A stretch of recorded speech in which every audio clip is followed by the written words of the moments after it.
Tayo ngayon ay tatawid sa Hanging Bridge. Kasama si Renz. Ayan si Renzo. Dito siya.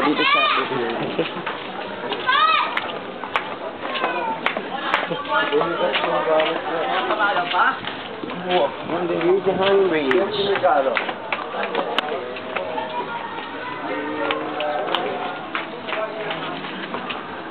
Ay, yakuring ko. Hindi pwede mga lasing dito dumaan kasi pag napunta sila sa side, baka malaglag sila doon. Yan.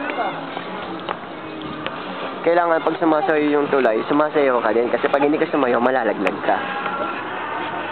Come on. Baka malaglag ako kasi nakatingin ako sa camera. Sige na. Sige. Tapos mamaya doon banda sa swimming pool na yon, meron kayo makikita ng isang crocodile. Sa gabi nagiging totoo yun. Yun yung galing sa National Museum na nabuhay.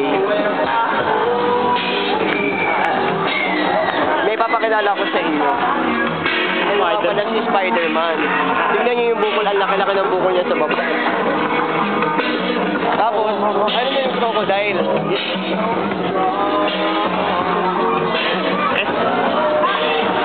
Yung crocodile na to, nahuli yan.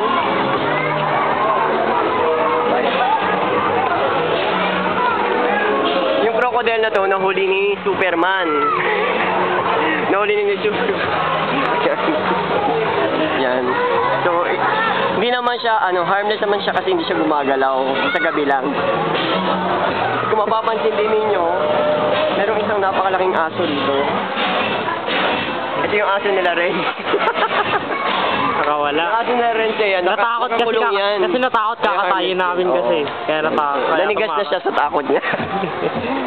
So, we're going out.